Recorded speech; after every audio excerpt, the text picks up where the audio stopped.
welcome back to SP Vids, and in this video we're just going to be talking about a new addition to the family for me, the SP202, which I didn't actually really want one that bad, but one came up on eBay from a UK seller. I'm in the UK, and that's rare, so they're usually only listed in Japan, and I don't really want to import it from that far away. So this one came up in the UK, reasonable price, fully working condition, so had to have it basically, early Christmas present to myself. So today I just thought I'd go through the sort of kind of unboxing of it, if you will, and my first impressions of what I think about it. First of all, love the look and feel of it. It's really retro compared to the other samplers in the series, the 303. I've got the 303 here, and I don't know, it's just got a really sort of 80s feel to it, which I really like. The buttons, very similar to the SP303 actually. As you can see, it's basically the same font. Any difference I can really tell is these buttons are a bit firmer, which I actually quite like. I find the SP303 buttons quite spongy. I don't really like that too much, but with these are a lot firmer. And that goes for all the buttons on it actually. They're all a bit more, they've got a bit more sort of strength to them, if you will, whereas the 303 buttons, I tend to find they're a bit sort of spongy, and I don't really like that. Love the simplicity of it. One control knob for the effects, volume knob, that's pretty much it. Hold, it's still got like that. Source, which I think it's really cool actually that on the SP404A they've sort of adopted this black button look, which has always been in the series, but they've sort of moved that onto here now. So that's quite a cool observation that I noticed. Really like this massive tap tempo button, because I just find the one on the 303 especially is way too small for easily tapping along to a beat. I'll just show that to you again. See there, that's all you've got for the one on the 303, just this little button here, which is, you can't really get groove on it, the groove that you're trying to get out of the sample, so really like that. Love how thick this thing is compared to the other series. This really is a bit of a beast, to be honest. It's small in terms of its size, but in terms of its thickness, it's really deep.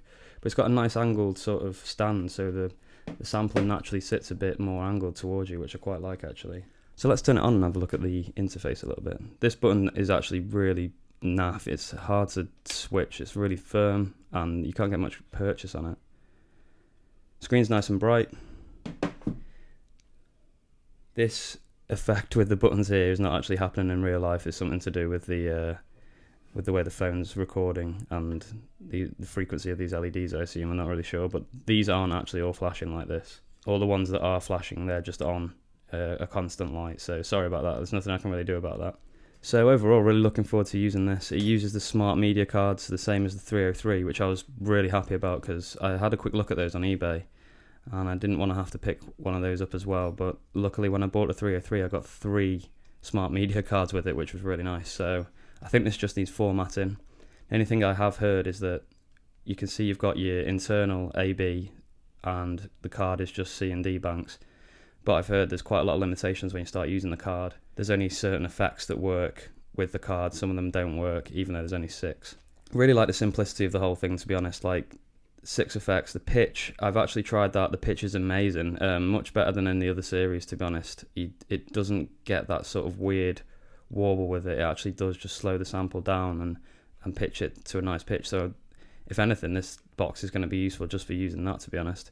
Save doing it in a DAW or something like that. Not too impressed with the fact that the phone's jack is only a small one. I was expecting it to be the full size, as same as the mic here. As you can see, like the full jack size. It's actually a mini jack, so have to take off the adapter to use this one when I don't have to with the SP303 and 404, so that's actually going to be kind of annoying, to be honest. It's really light as well. That's one thing that I have noticed. There's not much weight to this thing at all. I mean, I assume if you used it with batteries, which you can do, it would add a little bit more weight to it, but it's really lightweight. It's got the good solid pads on the bottom to stop slipping, but because of the age of this, these feel a bit hard actually. So might have to just be a bit careful smashing out those beats on it. But yeah, that's about it really for this. I just wanted to have a quick look and feel, see what it's about, and hopefully I'm going to be doing more videos on this for tricks and tips as well. So that's the SP202. Picked it up this week. Really nice looking piece. Really old school. I'm really looking forward to using it. Sample time apparently is pretty shocking, but I kind of like limitations of it, and that's one of the reasons I kind of got it, is because I like the idea of the limitations on this.